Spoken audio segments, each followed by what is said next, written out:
Okay, so it's taken me a long time to come out with this story, but since I created a channel about my recovery journey, I wanted to share with you guys how I ended up getting arrested and everything like that. So let's go back to 2020.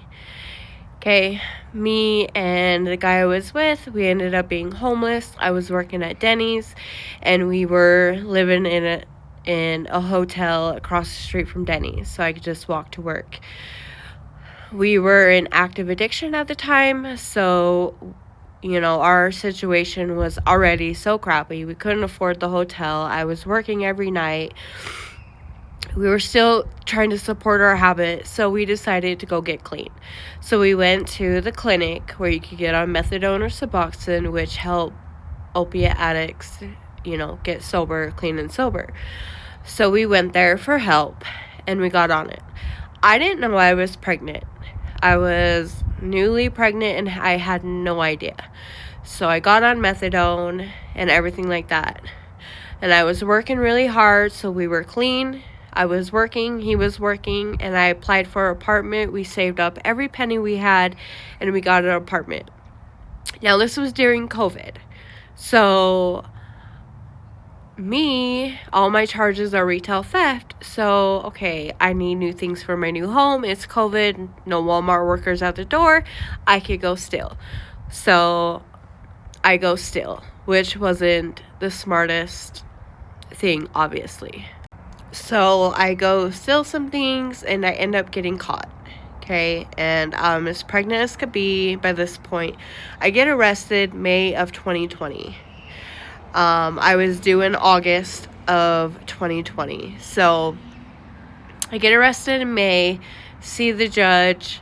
He gives me a furlough. If you don't know what a furlough is basically where you if a family member dies or you're having a baby or whichever and you're locked up, a judge could grant you a furlough so that you could leave and go do that on your own, but you have to come back to jail. So I was granted a furlough. And at this point, I was going to the doctors every week because I was high risk because I was still on methadone. The jail kept me on it because it was too dangerous to take me off of it because it could kill the fetus.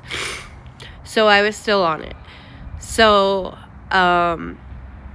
around August, I go to the hospital in shackles and handcuffs with the officers.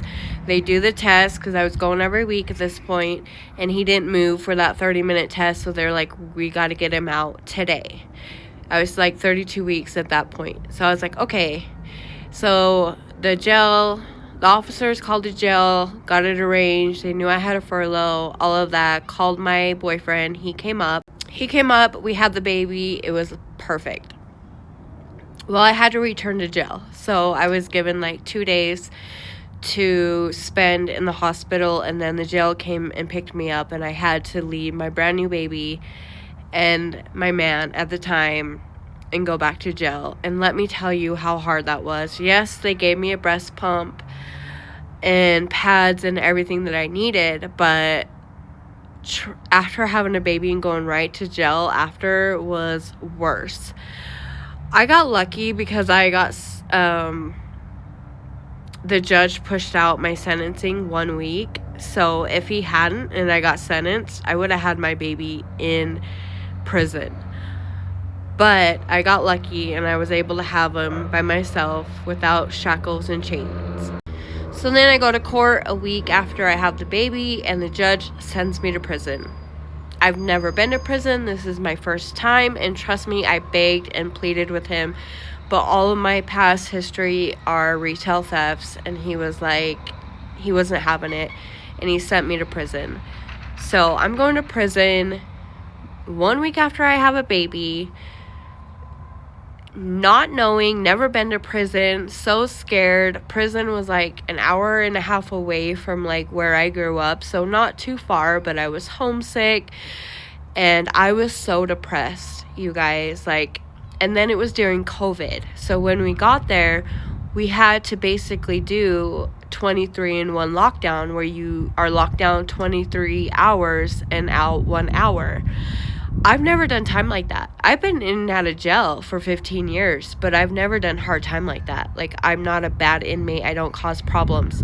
But they had to segregate us because of COVID, and we needed to stay there for 2 weeks. So for 2 whole weeks, I was by myself in a cell in a new place that I didn't know. I was scared. I couldn't use the phone because you have to wait for a PIN and numbers to be approved in this prison. And I was alone 23 hours a day, you guys. I was going insane. I was so depressed. I didn't know what to do. I was just like, wow, I just had a baby.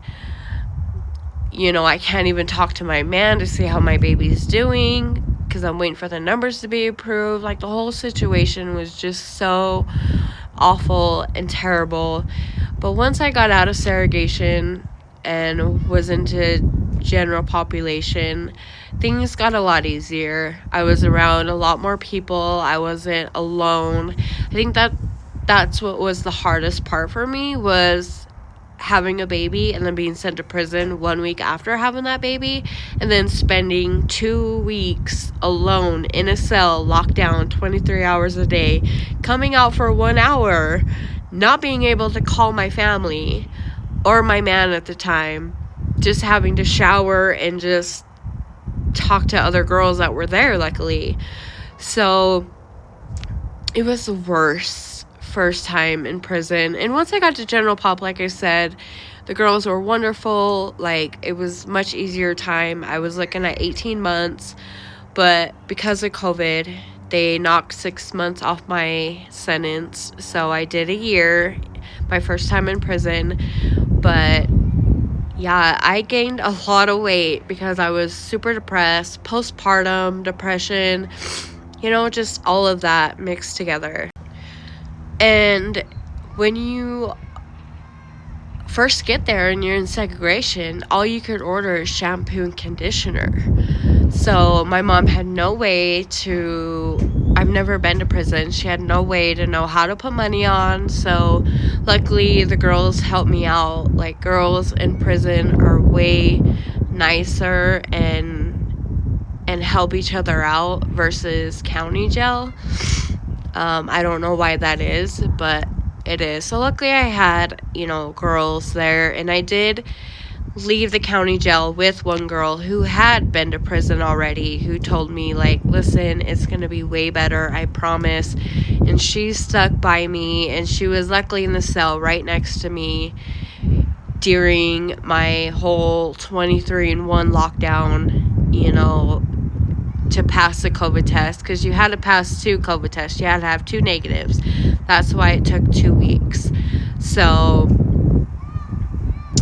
yeah, this is the first time I've ever come public with this story, but I wanted to share, you know, like, why I was sent to prison. And it was right after I had a baby, and then my man ended up cheating on me and leaving me. And rightfully so, because we had just got an apartment and I screwed it up by going to steal things for our house. But he knew what I was doing. He just didn't do it with me, but he knew. So for him to leave me, so not only that, have a baby, brand new place, postpartum, and then get left while I'm there, I tell you, it wasn't easy. And it was the worst. But now we're in 2025. I have 3 years sober, and I'm on my recovery journey. And I have both my babies, and I'm just so happy how everything has worked out, and that I'm a lot better and happier. But trust and believe, I had the worst first time in prison experience ever, and it's just, I don't know how I got through it, but I did. I think it was a lot of chocolate chips, but I got through it. So that's my story. Don't be too harsh on me, please, because it took a lot to even make this video. I love you guys. Have a good day.